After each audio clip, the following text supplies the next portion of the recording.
वक्त हमारे नए ब्लॉग में आप लोगों का स्वागत है। मैं आपको बता दूं कि इस वक्त हम मौजूद हैं गांव में, और गांव में जो है धान के खेतों के बीच में इस वक्त आप देख सकते हैं कि हरियाली किस प्रकार से बनी हुई है। और इसी किसान के खेत से निकली हुई खून पसीने की कमाई से और उसकी मेहनत से जो ये पैदावार होती है, तो ये शहरों में जाती है और वहाँ पर जो भाव लगाया जाता है, निराशा और आशा के बीच में जब उनके धान का भाव लगाया जाता है तो उसे अपने हाथों में लेकर देखा जाता है। इस वक्त हम मौजूद हैं धान के खेत में, और आपको बता दूं कि ये धान का खेत जो आप देख रहे हैं, ये धान का खेत कोई मामूली खेत नहीं है। इस धरती से उगा हुआ अनाज जो आज राष्ट्र विरोधी बातें करते हैं, उसी राष्ट्र में उगा हुआ ये अनाज जब उनके अंदर जाता है तो वो जीवित रहते हैं, आप सोचिए। लेकिन वो राष्ट्र विरोधी ताकतें इसी अनाज को खाकर राष्ट्र विरोधी बातें करते हैं। आखिर ऐसा क्यों? आप खुद से जवाब और सवाल करिए।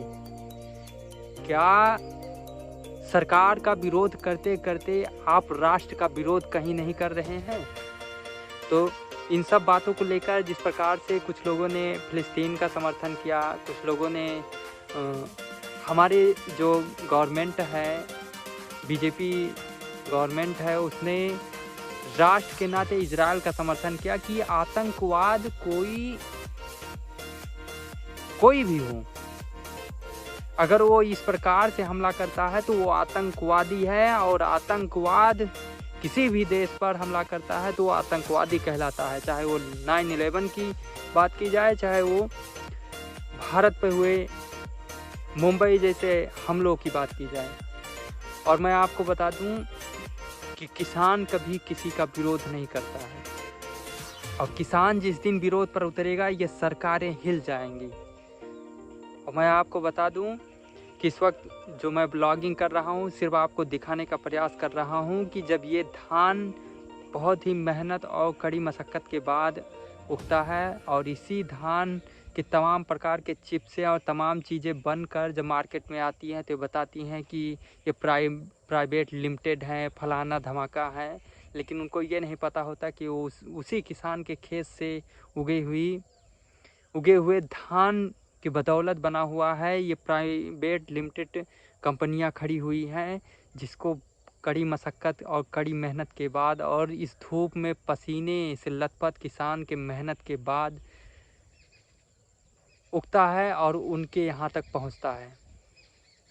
तो मेरा मानना है कि ये हमारा ब्लॉग जो है ये दिखाने का प्रयास एक हमारा छोटा सा था कि जो राष्ट्र विरोधी ताकतें हैं उनको इस प्रकार से राष्ट्र के खिलाफ सरकार का विरोध करते करते कहीं राष्ट्र का विरोध तो नहीं कर रहे हैं। इस पर बहुत ही अच्छे से विचार करना चाहिए। और जो सोशल मीडिया पर फंड जुटाने का काम कर रहे हैं कि हम फंड जुटाएंगे और हमास को या फ़िलिस्तीनियों की मदद करेंगे, तो उनसे भी मेरा दो राय है कि वो अब समझ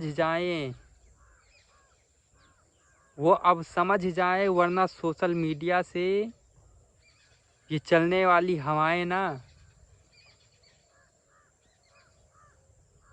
ये जो गरज बरस के हवाएं मिलती हैं, उनकी सांसें भी रुक जाएंगी एक दिन।